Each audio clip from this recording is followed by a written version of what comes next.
Bonjour à tous les deux. Bonjour. Bonjour. Bienvenue. Oh, François, vous me rassurez, vous êtes vivant en fait. Oui, Vous êtes là. Oui. Pas votre fantôme. Non, c'est pas le fantôme, c'est moi. Alors on va découvrir ce film qui sera à l'affiche à partir du 29 janvier. C'est un vrai petit moment de plaisir et de bonheur que vous allez passer. Vous nous plantez le décor en quelques mots, Eric? Oui, c'est Si on l'histoire. regarde la bande-annonce.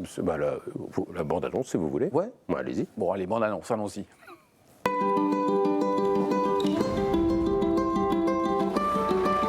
Tu m'oublies déjà?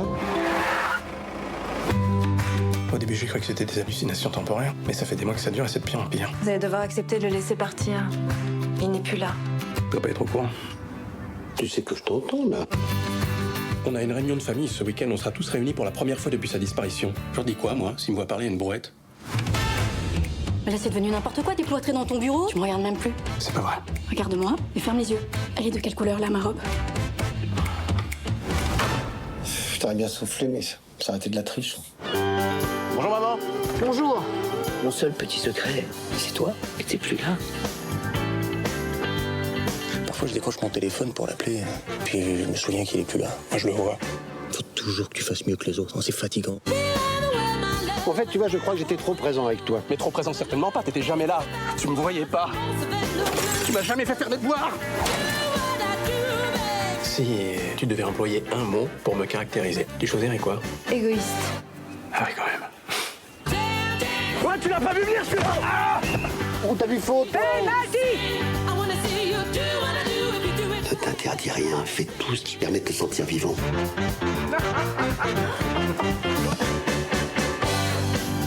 Faut rire, déconner, mentir, crier. Et surprendre. C'est important de te surprendre. Excuse-moi pour la voiture.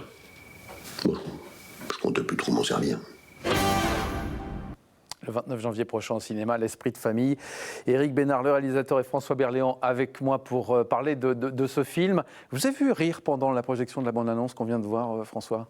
Oui, parce qu'il y a des moments qui me font rire. Puis je trouve Julie Beau absolument magnifique. Je trouve une actrice absolument formidable. Et je trouve que voilà, elle le dit tellement bien, égoïste, que voilà, Ça tombe j'ai pile ri. poil. Voilà, c'est un montage parfait. Qu'est-ce que ça fait de jouer un défunt?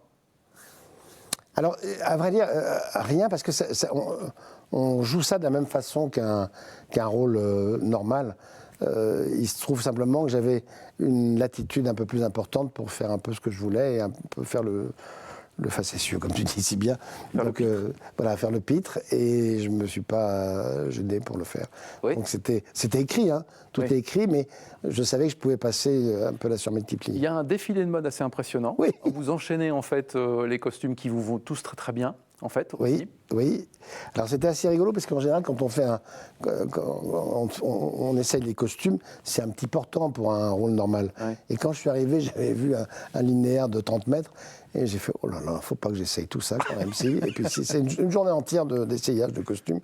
Et ça, c'est vraiment l'idée de base d'Éric, qui voulait absolument que le personnage change de costume dans une même scène, puisse changer 3 à 4 fois de costume. Alors, très vite dans le film, vous décédez, mais vous continuez à être là, bien évidemment. C'est un peu ça l'idée du film, en fait, finalement. C'est comment on se retrouve une fois que la personne est disparue, comment on se regarde et on se remet en question. Oui, c'est la présence dans l'absence. C'est-à-dire celui qui n'est plus là, vous vous rendez compte combien il était essentiel quand il n'est plus là. C'est fréquent dans la vie, c'est spécialement vrai quand quelqu'un disparaît. Je pense que tout le monde, quel que soit l'amour que vous avez pour quelqu'un, quand il n'est plus du tout là, vous vous rendez compte combien il était essentiel. Alors, et en l'occurrence, la transmission de ces valeurs aussi, qui sont des valeurs très facétieuses, très hédonistes, très de croquer dans la vie. Et d'un seul coup, le personnage principal et le reste de la famille vont vivre selon le mode de celui qui n'est plus là. oui, parce que dans le film, il y a effectivement Guillaume de Tonquédec, qui est votre fils, qui s'appelle donc Alexandre, mais en fait, finalement, c'est toute la famille qui est transformée par ce retour-là. Exactement, parce que c'est une clé de voûte qui n'est plus là. Donc à partir du moment où le patriarche n'est plus là, les rôles sont redistribués. Et puis le deuil, c'est pas une seule personne, c'est plusieurs personnes en deuil. Et il s'agit de se rendre compte que l'autre aussi a perdu quelqu'un. Et donc vous tendez la main. Et c'est un prétexte d'un seul coup à recréer des liens entre des gens qui parfois n'en avaient plus, deux frères, une belle-sœur, et d'un seul coup se retrouvent et revivent ensemble. Qu'est-ce qui vous a donné envie de jouer le rôle de Jacques ? François? Eric. Non, mais il se trouve que j'étais très lié avec le père d'Eric, Jacques. Ouais. Et voilà, quand il m'a proposé le rôle, ça a été assez particulier parce qu'il m'avait rien dit de l'histoire. Et donc, il m'a dit, j'écris un rôle pour toi. Quand j'ai vu que je mourais à la page 4, j'ai fait, qu'est-ce que c'est que cette histoire? Il se fout de moi ou quoi? Et puis finalement, j'ai vu que je réapparaissais souvent.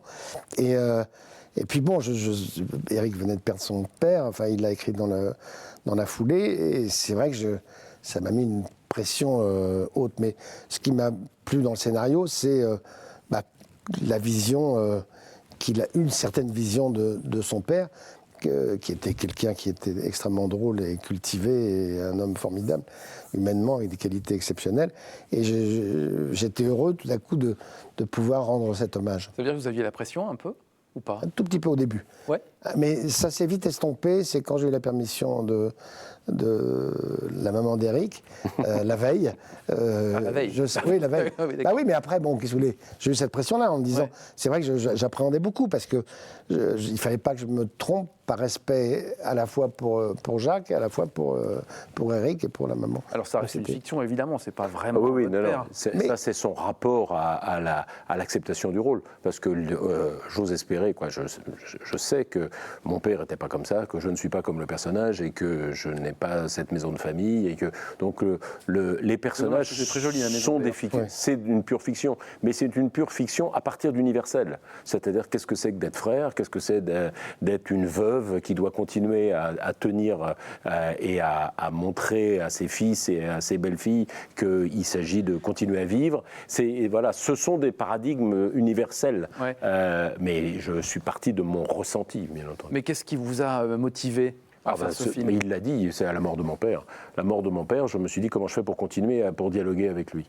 Et mon métier, c'est d'écrire des histoires. Donc je me suis mis devant un clavier, j'ai écrit une histoire et j'ai eu l'impression de l'écrire avec lui. Et donc il y a eu une mise en abîme de ma problématique, puisque c'est l'histoire du film elle-même. Ouais. C'est l'histoire d'un auteur dont le père meurt et d'un seul coup, son symptôme, c'est de ne pas pouvoir accepter qu'il ne soit plus là. Donc comme si, je pense que c'est quelque chose qu'on ressent tous quand il nous arrive ce genre de choses.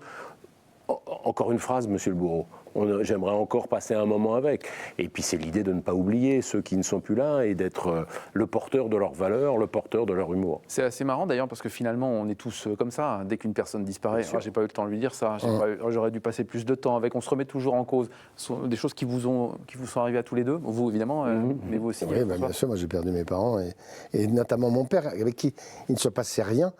Donc c'est pour ça que quand il est parti, à la fois j'étais libéré d'un poids et en même temps j'ai dit mais pourquoi on n'a pas parlé, pourquoi on n'a jamais parlé, pourquoi. Voilà, ça a été un vrai problème.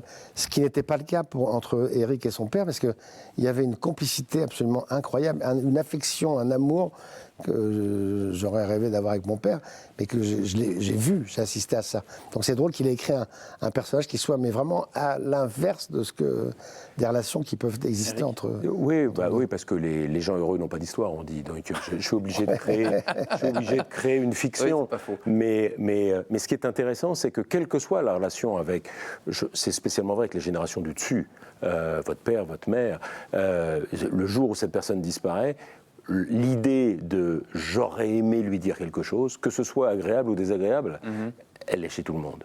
Et c'est ça qui m'a mis en route, moi. François Berléand, vous l'avez vu ce film en tant que spectateur. J'aime bien poser cette question aux acteurs. Qu'est-ce que vous en avez pensé? Parlez pas de votre rôle, hein. Non, moi je me trouve toujours mauvais, donc c'est pas. Ah oui, d'accord, c'est vrai. Non, mais non.